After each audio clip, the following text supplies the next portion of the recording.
यानी कि जुनून सच दिखाने का। शुरुआत करते हैं उत्तर प्रदेश की खबरों के साथ। उत्तर प्रदेश में नेपाल से शादी करके लाई गई लड़कियां नहीं बन सकती भारत की मतदाता, क्योंकि भारत की मतदाता सूची में उन्हें अपना नाम शामिल करवाने के लिए पहले यहां की नागरिकता लेनी होगी।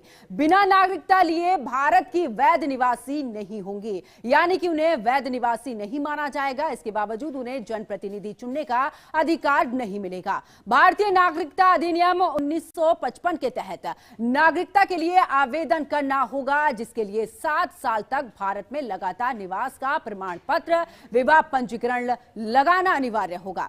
तय मानक पूरे करने पर ही उन्हें आगे मतदान करने का अधिकार मिल सकता है। मतदान अधिकार वो उनकी अगली पीढ़ी भारत की नागरिक मानी जाएगी। तो अब देखिए, जो नेपाल से शादी होकर भारत आई हैं, उन्हें अब नागरिकता जल्दी नहीं मिलेगी, यानी कि वो मतदान नहीं कर सकती हैं। इसके तहत बाकायदा उन्हें यहां पर पहले जितने भी कागजात हैं उन्हें पूरा करना होगा। यानी कि आपको यह भी बता दें कि अगर उन्हें यहां पर निवास प्रमाण पत्र बनवाना होगा, 7 साल तक लगातार भारत में रहना होगा, उसके बाद उनका निवास प्रमाण पत्र बनेगा। विवाह पंजीकरण लगाना अनिवार्य होगा, तब जाकर, यानी कि विवाह पंजीकरण इसलिए लगाना होगा ताकि साल का पता चले कि आपने कितने साल पहले शादी की। ज्यादा जानकारी के लिए हमारे सहयोगी पुनीत मोहन हमारे साथ में लाइव जुड़ चुके हैं। पुनीत, अगर बात करें तो नेपाल से शादी होकर आई लड़कियों को अब आखिरकार मतदान नहीं करना होगा, यानी कि सबसे पहले उन्हें यह दिखाना होगा कि उनके पास भारत की नागरिकता है, उसके बाद ही जाकर वो मतदान कर सकेंगी।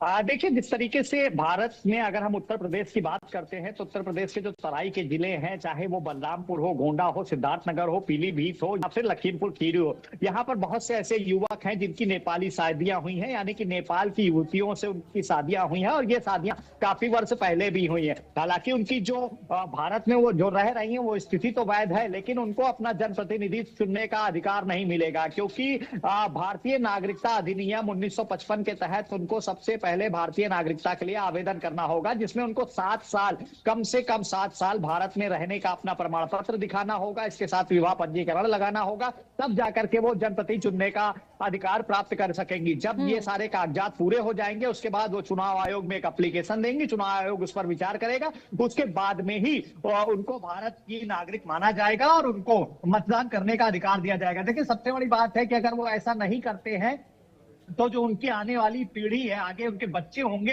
वो भी भारत में मतदान का अधिकार नहीं रखेंगे, क्योंकि सीधे तौर पर जो भारत नागरिकता अधिनियम 1955 के तहत गृह मंत्रालय भारत का नागरिकता प्रदान करता है और जिले में जिला अधिकारी पूरी तरीके से इसकी विवेचना करता है और जिला अधिकारी की संतुष्टि के बाद ही नागरिकता प्रदान करी जाती है। ऐसे में जो नेपाल से आकर के भारत में रह रही हैं, जिनकी शादियां नेपाली लड़कियों की शादियां भारत में हुई हैं, वो मतदान का अधिकार नहीं पा सकती हैं तब तक जब तक कि वो भारत की नागरिक ना मान ली जाए। और इसके लिए उनको भारतीय नागरिकता का प्रमाण पत्र लेना जरूरी होगा, जिसके लिए उनको आवेदन करना होगा जिलाधिकारी कार्यालय में। 1955 के नियम के तहत उनकी पूरी विवेचना करी जाएगी। जो डॉक्यूमेंट्स मांगे जाएंगे उसमें 7 साल उनको कम से कम भारत में अपना निवास दिखाना होगा, विवाह पंजीकरण लगाना होगा, और जब वेरिफिकेशन कंप्लीट हो जाएगा और गृह मंत्रालय उनको भारत का नागरिक मान लेगा, उसी के बाद वो जनप्रतिनिधि चुनने का अधिकार पा सकती हैं। जी बिल्कुल पुनीत, अगर बात करें तो आखिरकार ये आंकड़ा कितना है, क्योंकि बहुत से तो ऐसे हैं जिनकी हाल ही में शादी हुई है या उससे पहले शादी हुई है, क्योंकि जिनके पास 7 साल का उनका जो ये जो नियम है, उन्होंने 7 साल पूरे कर लिए हैं। बाकायदा उन्हें वो रजिस्ट्रेशन भी दिखाना होगा, जो मैरिज सर्टिफिकेट है वो भी दिखाना होगा। तो फिलहाल ये आंकड़ा कितना है, कितनी महिलाएं भारत में रह रही हैं?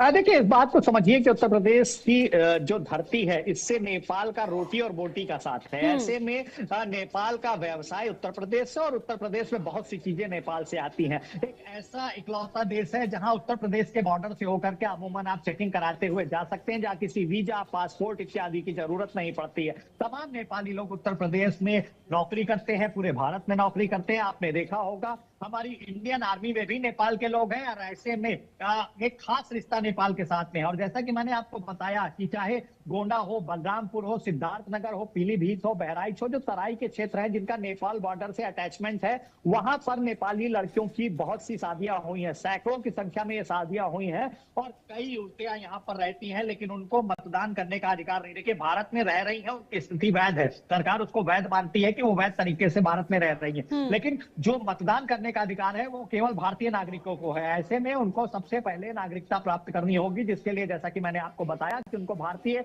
नागरिकता अधिनियम 1955 के तहत जिलाधिकारी कार्यालय में एक प्रार्थना पत्र देना होगा। जिलाधिकारी उस पर पूरी विवेचना कराएंगे, उनकी पूरी जांच करी जाएगी। उसके बाद ही जब गृह मंत्रालय से उनके नागरिकता का प्रमाण पत्र मिल जाएगा और जिलाधिकारी उस प्रमाण पत्र को जारी कर देंगे, उसके बाद वो चुनाव आयोग में एप्लीकेशन देंगी, चुनाव आयोग उस पर विचार विमर्श करेगा और उसके बाद में उनको जनप्रतिनिधि चुनने का भी अधिकार प्राप्त होगा। लेकिन अगर वो ऐसा नहीं करते हैं तो न केवल उनको बल्कि उनके आने वाली पीढ़ी यानी कि बच्चों को भी ये नुकसान उठाना पड़ेगा, क्योंकि उनके बच्चों को भी भारत में रहने के तो सारे अधिकार प्राप्त होंगे, लेकिन जनप्रतिनिधि चुनने का अधिकार नहीं प्राप्त होगा। पुनीत, सवाल यहाँ ये भी उठता है कि जो लोग काफी लंबे समय से रह रहे हैं, जिन्हें काफी समय हो चुका है शादी को, उनका यहाँ पर मतदाता को लेकर भी यानी कि मतदान करने को लेकर प्रमाण पत्र बना हुआ है, यानी कि वो उनकी वोटर लिस्ट में उनका नाम है, लेकिन उनके पास में मैरिज सर्टिफिकेट नहीं है, तो क्या उनके नाम भी काट दिए जाएंगे? क्योंकि अगर हम पहले की बात करें, कुछ समय पहले से ही लागू हुआ था कि आपको मैरिज सर्टिफिकेट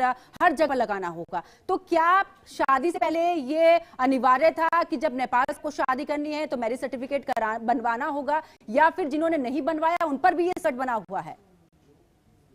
देखिए पंकज, भारतीय नागरिकता अधिनियम तहत नेपाल से शादी होकर के आने वाली लड़कियों की भारतीय नागरिकता लेना अनिवार्य है, लेकिन किसी तरह की स्थिति ना होने के कारण जैसा कि मैंने आपको बताया कि उत्तर प्रदेश और भारत का, पूरे भारत का नेपाल से बोटी का साथ है। हमारा ऐसा पड़ोसी देश है जो एकदम पड़ोसी की तरह है, और ऐसे में यहाँ पर जो लड़कियां ब्याह के आई हैं, शादी होकर के आई हैं, सख्ती ना होने के चलते कभी भी उनकी नागरिकता पर गौर नहीं किया गया। जो सवाल आपने किया कि उनके वोटर ID बने हैं, ये बात सत्य है कि बहुत सी नेपाली लड़कियों के वोटर ID कार्ड बने हुए, जिनकी कई वर्षों पहले शादियां हुई थी, लेकिन इस बात को समझना होगा कि SIR की प्रक्रिया में ऐसे लोग जो भारत के नागरिक नहीं है लेकिन वोट देने का अधिकार रखते हैं, उनके नाम हटा रहे हैं। और ऐसे में अगर SIR की प्रक्रिया में उनका भी नाम आता है तो जाहिर तौर पर उनका भी नाम हटाया जाएगा, और उनको अगर जनप्रतिनिधि चुनने का अधिकार पाना है, भारत में वोट देने का अधिकार पाना है, तो सर्वप्रथम उनको भारतीय नागरिक अपने आप को साबित करना होगा। और उसके लिए भारतीय नागरिक अधिनियम 1955 की धारा के तहत आपको जिला अधिकारी कार्यालय में एक प्रत्यावेदन देना होता है। जिलाधिकारी SDM लेवल के अधिकारी से इसकी जांच कराते हैं, रिपोर्ट गृह मंत्रालय को सौंपी जाती है और गृह मंत्रालय इस पर विचार विमर्श करता है कि आपको भारत की नागरिकता देनी है या नहीं।